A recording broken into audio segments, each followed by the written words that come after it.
nggak mau menerima bekal, ya. Dan beliau berarti gimana untuk bertahan hidup puluhan hari untuk ibadah haji di kota suci? Beliau di situ sampingannya bekerja jadi kuli. Walaupun nama Imam Ahmad bin Hambal ini sudah terkenal, tapi zaman dulu kan nggak ada Google, nggak ada kamera. Jadi orang nggak tahu mukanya yang mana. Kalau orang tidak memperkenalkan diri dan membuktikan keilmuannya, sulitnya ditahu yang mana. Kecuali orangnya pernah ketemu fisiknya seperti ini. Jadi cuman ece gitu ya. Oh, cenah Imam Ahmad bin Hambal teh tingginya segini, jenggotnya segini gitu ya. Cuman cenah doang, ya. Jadi nggak tahu. Jadi kuli, Bu, masya Allah. Menjaga izzahnya. Mantap orang-orang di zaman itu tuh masya Allah. Kemarin kan sempat ditanya dan bikin video juga kan terkait kalau misalkan untuk pengajian undang Ko Denis berapa? Gratis. Enggak. Dan sengaja mangga direkam. Kalau suatu saat diri ini diundang pengajian narif, silakan tunjukin videonya. Terus nggak usah panggil si Koko atau si Denis lagi, panggil aja si Munafik. Udah gitu aja, ya. Kenapa? Bukan nggak mau narif, tapi nggak pantas narif, ya. Imam Malik, Bu, gurunya Imam Syafi'i, pernah suatu ketika beliau diundang oleh pemimpin. Di bahasa kitanya mah diundang oleh presiden. Telat, Bu, berjam-jam. Kata pemimpinnya, kenapa kamu telat? Saya jalan kaki. Kenapa jalan kaki? Kan udah pernah dikasih kuda, dikasih apa gitu ya. Maka apa jawaban beliau, Bu?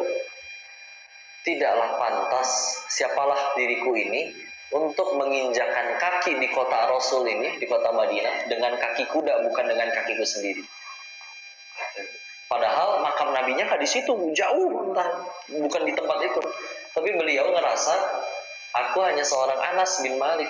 Mohon maaf, Malik bin Anas. Anas bin Malik mah sahabat ya. Kalau Malik bin Anas ini salah satu keempat imam mazhab, gurunya Imam Syafi'i ya. Aku hanya Malik bin Anas. Ya, aku tidak merasa layak diriku harus menginjakan kaki di kotanya Nabi dengan menggunakan kaki kuda. Kemana jalan? Kudanya diminta, dipuji oleh Imam Syafi'i, kudamu indah. Untukmu, wahai Syafi'i, untukmu. Enggak, aku cuman, ya ibaratnya mah memuji doang, bukan pengen minta, bukan. Tapi malah dikasih kudanya sama Imam Malik. Dijawab, kenapa dikasih? Ya, saya nggak pantas. Masa saya tinggal di kota Nabi, jalan harus dengan kaki hewan. Nggak mau, saya ingin jalan dengan kakiku sendiri. Sedangkan di dalam tanah ini ada jenazah manusia yang paling mulia. Tawadunya sampai sebegitunya. Makanya kalau dapat info, kalau ngundang pengajian yang katanya ustadz tertentu, tapi ternyata udah mah ada bandrolnya, terus dijemputnya harus minimal pakai Innova, hotelnya harus hotel apanan, aonan, syukuran teta, ya Allah. Gak berani. Ya mungkin beliau amat sangat jauh berilmu, semoga Allah memuliakan beliau. Tapi ya kalau saya mah gak berani lah, gitu. Bener-bener jauh apa tuh Imam Malik mah benar-benar jadi cahaya bagi umat. Benar-benar orang tuh tercerahkan nanya kepada beliau tuh dapat jawaban, dapat petunjuk, sehingga akhirnya benar-benar bisa menjalani agama ibadah dengan benar-benar sesuai tuntunannya. Si Koko mana on dulunya kayak begini, mantan anda judi ya. Terus sosok pengen undang kok, masih bagus diajakin ngaji, lu pengen narif, oh merasa nggak tahu diri aja, ya. Maka itulah ya, balik lagi ke Nabi Musa, nggak berani. Beliau ini makanya benar-benar menjaga dirinya untuk supaya nggak mau makan jasa orang terlalu banyak, ya. Jadi kalau sebisa mungkin kita nggak minta aja masih hidup, Bu, ya, maka ya udah nggak pengen minta, ya. Ngutang, meminta di dalam Islam boleh, tapi kepepet, Bu. Anak saya harus dioperasi, nggak ada biaya, bener-bener nggak ada sepeser pun, ya udah wajar minta bantuan. Tapi kalau emang udah jadi kebiasaan, pulang dari Bali ya, oleh-oleh atuh. Berangkat sendiri bisa, uang sendiri punya, tapi suka aja minta gitu. Kalau ada yang punya orang, ngapain saya gunain punya sendiri? Nah, jangan kayak gitu ya. Insya Allah. Nanti buat dakwah susah. Itu yang pertama. Yang menjadi penghalang, Nabi Musa sampai berdoa untuk supaya melepaskan kekeluhan di lidahnya. Karena kalau misalkan dakwah kita terlalu banyak makan jasa orang, itu sulit. Nah, selanjutnya, yang kedua, apa yang membuat Nabi Musa berdoa melepaskan kekeluhan di lisannya? Kata-kata tafsiran selanjutnya adalah karena Nabi Musa pernah melanggar aturannya Firaun, pernah bikin salah. Ingat di surat ke-28 Al-Qasas Ada orang Kibeti sama orang Bani Israel berantem, Bu. Dipisahin sama Nabi Musa. Ngeyel. Kepukul sama Nabi Musa. Mati, Bu, sekali pukul. Nanti bacanya di Quran surat 28 ya, surat Al-Qasas. Maka kan melarikan diri ke negeri Madian. Ada ulama berbeda pendapat menyebutkan apa itu di zamannya Nabi Syuaib alaihissalam atau bukan. Ya. Tapi jelas ketika akhirnya pulang lagi berdakwah kepada Firaun, disebutkan, ya kamu aja dulu bukannya pernah melanggar aturan saya, kamu pernah bunuh orang kan? Gimana coba, pengen berdakwah, tapi dulunya ya salah. Ya, kagok, walaupun ya Allah bisa mengampuni, Allah punya hak mengampuni, ya. Dan orang bisa berubah seiring waktu untuk menjadi baik. Tapi ada orang yang gitu aja terus, nggak bisa move on, terus aja dicari kejelekan orang. Ya, maka itu dia ya. Jaga diri, jangan terlalu makan jasa. Dan yang kedua, bismillah, jangan sampai kita juga melanggar peraturan. Dalam artian, karena orang bebas berdogeng, Bu ya. Misalkan ada yang berkata, nah jangan ngerokok ya, sambil ngebul. Itu nggak mempan kasih anak. Ya, maka si ibu juga misalkan nyuruh, nah sholat, saya nyuruh anak saya sholat kok, tapi saya anak lihat si ibu waktunya sholat mukanya cemberut, giliran waktunya sinetron tajwid cinta dia tersenyum. Ya, Insya Allah ya. Ibu tahu sinetron itu? Tahu? Saya nggak tahu sih, cuma pernah ada yang nyebut aja. Ya, pokoknya kudu disambung-sambungin ikatan cinta ada dulu, tajwid cinta ada.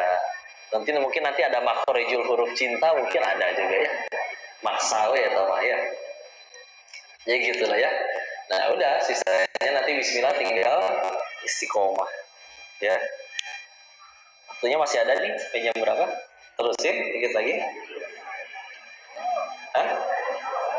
Sampai maghrib, Bu. Masya Allah. Istiqomah ya.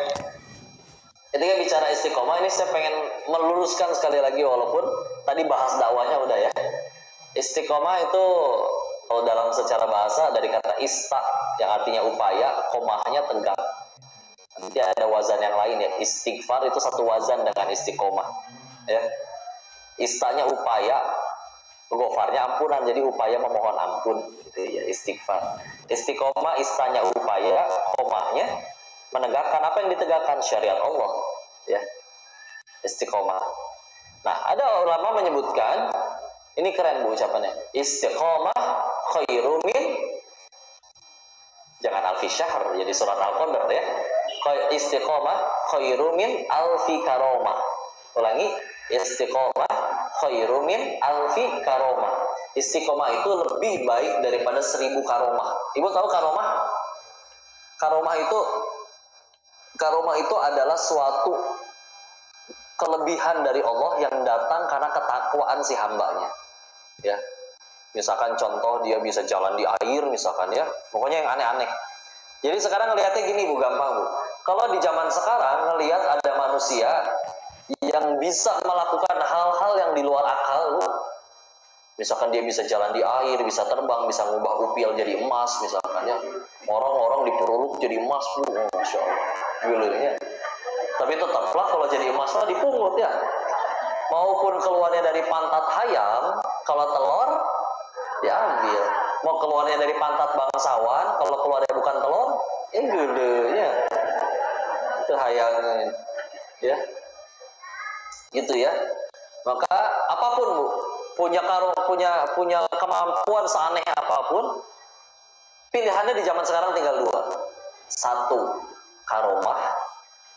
Dua, diganggu atau dibantu oleh bangsa jin.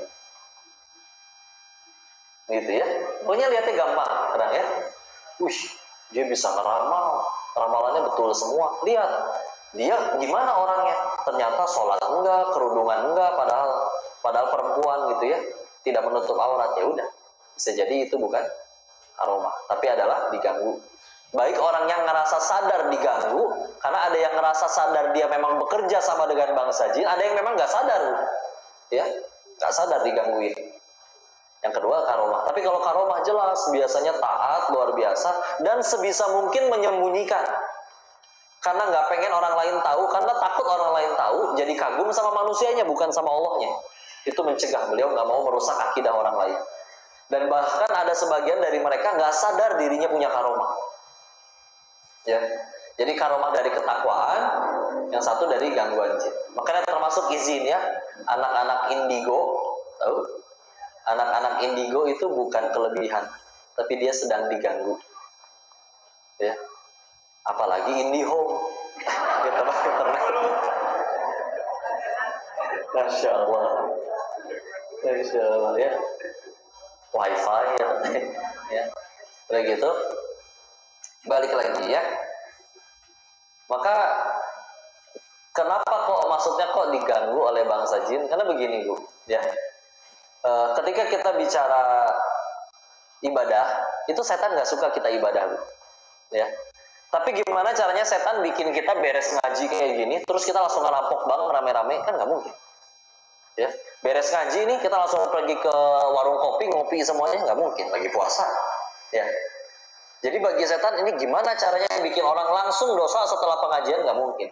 Jadi caranya dikasih was-was, dikasih gangguan, ya, sehingga akhirnya imannya bergeser bukan kepada Allah. Contoh, waktu itu ada guru kami ngisi pengajian keluarga Bu, di rumah, anak cucu keponakan semua ikut. Sampai satu ketika ada satu pemuda di keluarga itu tadinya rajin ikut, sekarang nggak pernah ikut. Ditanyakan, Bu, si anak itu kemana? Kuliah di luar kota ya, ngekos? Maka dijawab, enggak, tuh ada di kamar. Kenapa nggak ikut ngaji? Biasanya ikut ngaji. Akhirnya dijawab, apa coba jawabannya Bu? Si anak lagi kemasukan arwah si kakek. Percaya kan Bu? Bagus kalau nggak percaya. Maka sih Ustadz kami nanya kan, tunggu Bu, maksudnya dimasukin arwah si kakek itu gimana? Tahu dari mana itu si kakek? Habis ditanya apapun tentang keluarga ini, tentang si kakek, dia tahu pasti si kakek kan? Nah, gimana cara jawabnya? Cara jawabnya, ketahuilah orang manusia mati, oh dia udah nggak ada lagi yang gentayangan, dia udah lagi ripuh ngurusin urusannya sendiri di alam barzah, ya. Ripuh. Kalau dia soleh, alhamdulillah nggak ripuh. Tapi kalau dia nggak soleh, oh ripuh itu Bu. Nggak akan boro-boro kepikiran nyari mana handphone saya. Nanya ke handphone yang bisa ada sinyal gitu di alam barzah. Ya Allah, mana kuota saya, nggak ada ya. Pokoknya terus kok kalau itu bukan si kakek, terus siapa yang masuk ke dalam si pemuda? Nah, manusia itu Bu, dari lahir sampai meninggal nggak cuma didampingi malaikat pencatat amal, tapi ada yang namanya jin korin. Korin itu kalau dalam bahasa Arab sebetulnya artinya adalah sahabat. Seingat saya ada 14 kata untuk sahabat di dalam bahasa Arab, berdasarkan kedekatannya dengan pihak tersebut, ya. Nah, korin adalah sahabat atau yang keakrabannya itu paling dekat, karena korin itu 24 jam dari kita lahir sampai meninggal nggak pernah ninggalin kita. Jadi wajar kalau dia tahu segala hal tentang si manusianya, dalam hal ini si kakek. Contoh, sedekat-dekatnya manusia sama manusia Bu, misalkan ayah dan ibu ya, misalkan suami dan istri. Apakah si suami ikut terus ibu kemana-mana? Enggak, ini aja ke sini nggak ikut. Apalagi misalkan ke toilet lagi ngahujan si ibu, ayo semangat ibu, ayo. Gurunya saking kompaknya di toilet gitu ditemenin, ditongkrongin, Masya Allah. Masya Allah. Semangat ibu, dulu ya, udah mau keluar. Maka itu seakrab-akrabnya manusia. Kalau korin, dia dari lahir sampai meninggal 24 jam nempel. Jadi wajar kalau tahu segala hal. Masalahnya, jin juga hamba Allah. Ada yang taat, ada yang tidak taat.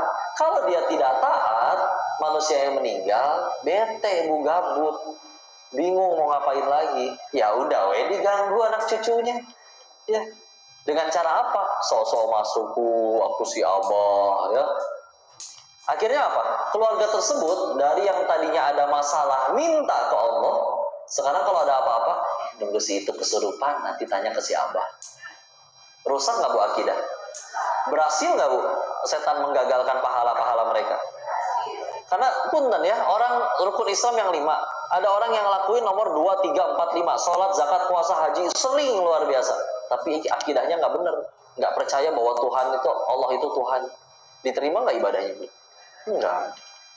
Maka itu cara paling efektif bagi sang jin untuk mengganggu. Ya. Maka itu dia ya.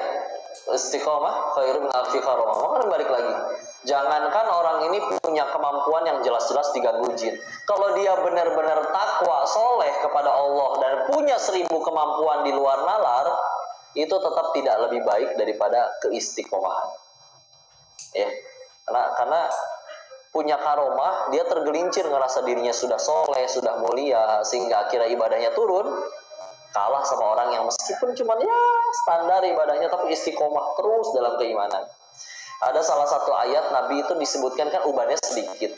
Kapan Nabi mulai beruban? Salah satunya ketika pendapat dari Ibnu Abbas itu adalah ketika turun surat ke-11, surat Hud ayat 112. Surat Hud, surat ke-11 ayat 112. 11.2 112. Ya. Apa perintahnya di situ? Fastaqim kama umirt, ya. Beristiqomahlah kamu dalam apa yang diperintahkan. Nabi diriwayatkan oleh Ibnu Abbas itu mulai stres ketika, dalam artian stres bukan stres yang jadi kayak depresi gimana, bukan ya, tapi memang perintah untuk istiqomah itu luar biasa. Sholatnya mah gampang, tinggal ambil wudhu, gerak badan. Istiqomah untuk sholat sampai meninggal itu yang lebih berat, ya. Puasanya gampang ya, kadang ada orang puasa beres sahur langsung tidur bangun maghrib, ya ada yang kayak gitu ya. Puasanya gampang, istiqomah dalam ketaatan dalam puasa itu lebih berat, ya. Nah, istiqomah khairun min alfi karamah. Karena sekali lagi ya, yang mesti dijaga juga adalah tadi ketauhidan, keimanan, karena itu yang digoda oleh syaitan. Silakanlah kalian sholat, zakat, puasa, haji, tapi tokonya sepi, masih datang ke simbah biar minta rame, ya. Nanti ditaburin ini depan toko kamu, ini buat di depan toko pesaing kamu. Naonan ya. Pengen ditaksir, ditanamin naon, kacang hijau di sini. Susu ya, susu kacang hijau. Ya. Kayak gitu. Tapi memang makanya biasanya orang yang bisa kesirap sama susuk biasanya yang memang orangnya juga nggak sholat, ya. Jadi kalau emang orangnya soleh asli ngelihat yang pakai susu kan biasa weh gitu ya, jadi nggak tertarik, nggak gitu. Jadi dijaga keimanannya. Terus sudah tidak ada lagi yang berkata bahwa jangan foto bertiga nanti yang di tengah mati. Enggak, yang moto juga bakal mati, Bu. Ibu lagi moto, Bu. Nggak apa-apa, Bu, ya.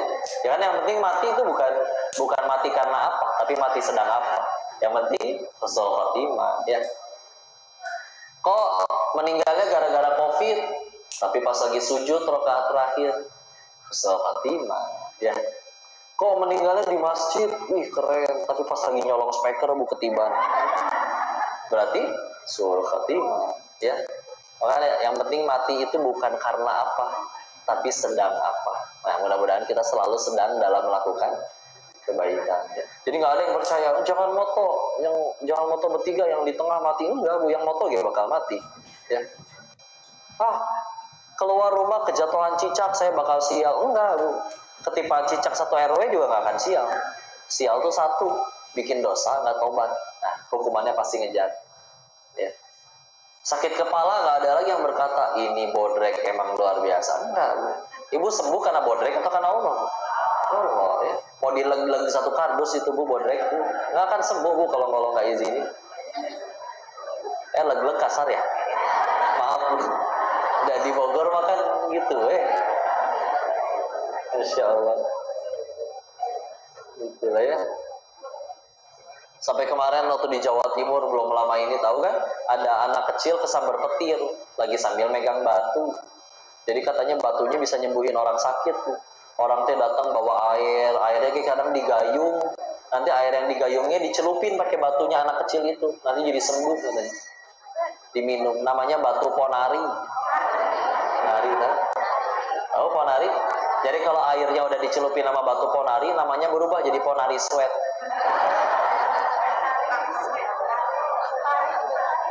Oh, udah ganti. Insya Allah.